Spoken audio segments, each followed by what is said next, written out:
Political situations, equations ఎప్పటికప్పుడు మారిపోతూనే ఉంటాయి. తెలంగాణలో కాంగ్రెస్ అధికారం చేపట్టి ఈ నెల 7కి సరిగ్గా 2.5 ఏళ్లు కావస్తోంది. సగం పాలనా కాలం ముగియడంతో ఇక రాష్ట్రంలో అప్పుడే ఎన్నికల వేడి రాజుకుంటోంది. వచ్చే ఎన్నికల కోసం ఇప్పటి నుంచే రూట్ క్లియర్ చేసుకునే పనిలో పడ్డారు నేతలు.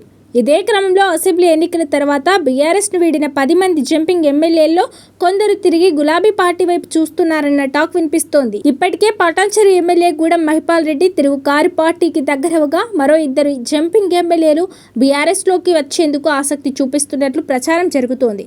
ఆ 2 ఎమ్మెల్యేలు ప్రస్తుతం కాంగ్రెస్లో తీవ్ర అసంతృప్తితో ఉన్నట్టు ఇన్సైడ్ టాక్. తమ నియోజకవర్గాల్లో మంత్రులు, స్థానిక కాంగ్రెస్ నేతల జోక్యం పెరగడం, తాము ఆశించిన స్థాయిలో ప్రాధాన్యత లభించకపోవడం, అభివృద్ధి కార్యక్రమాల్లో తమకు స్వేచ్ఛ లేకపోవడం ఆ 2 ఎమ్మెల్యేలను అసహనానికి గురి చేస్తున్నాయట.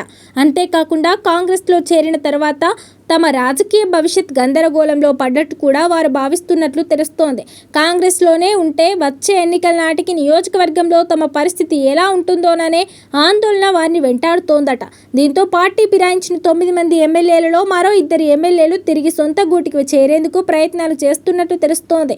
ఆ 2 ఎమ్మెల్యేలు బీఆర్ఎస్ వర్కింగ్ ప్రెసిడెంట్ కేటీఆర్తో టచ్లో ఉన్నట్లు చర్చ జరుగుతోంది. అయితే గూడెం మహిపాల్ రెడ్డి ఆయనంతటా ఆయనే తిరిగి బీఆర్ఎస్ వైపు మొగ్గు చూపినట్లు చెప్పుకుంటున్నారు. కారు పార్టీ నేతలు తిరిగి బీఆర్ఎస్లో చేరాలనుకుంటున్న 2 జంపింగ్ ఎమ్మెల్యేల విషయంలో కేటీఆర్ తొందర పడట్లేదని చెబుతున్నారు.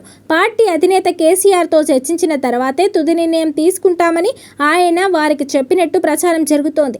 జంపింగ్ ఎమ్మెల్యేల్లో ఉన్న అసంతృప్తి, వారి నియోజకవర్గాల్లో ఉన్న పరిస్థితులను బీఆర్ఎస్ జాగ్రత్తగా పరిశీలిస్తున్నట్లు తెలుస్తోంది.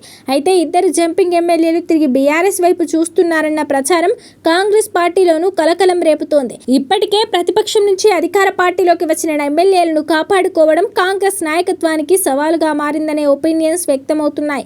ఒకవేళ మరికొందరు ఎమ్మెల్యేలు తిరిగి బీఆర్ఎస్ వైపు వెళ్తే తమకు రాజకీయంగా ఇబ్బందికరంగా మారుతుందని భావిస్తున్నారట హస్తం పార్టీ నేతలు.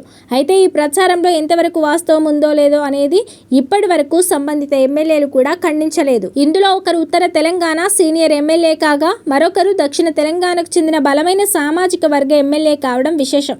ఈ ఇద్దరికి నియోజకవర్గంలోని బలమైన కాంగ్రెస్ నేతలతో వివాదం సమసిపోవడం లేదట.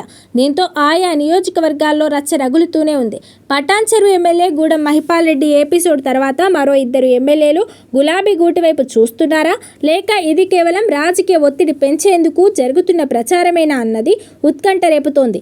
మళ్లీ పార్టీలోకి రావాలనుకుంటున్న ఆ 2 ఎమ్మెల్యేల విషయంలో గులాబీ బాస్ కేసీఆర్ నిర్ణయం ఎలా ఉండబోతోందన్నది రాజకీయ వర్గాల్లో ఆసక్తికరంగా మారింది. సేమ్ టైం కాంగ్రెస్ నాయకత్వం అసంతృప్త ఎమ్మెల్యేలను ఎలా బుజ్జగించబోతోందనేది కూడా రానున్న రోజుల్లో తేలనుంది. అప్పటి వరకు తెలంగాణ రాజకీయాల్లో ఈ అంశం హాట్ టాపిక్ గానే కొనసాగే అవకాశాలు కనిపిస్తున్నాయి.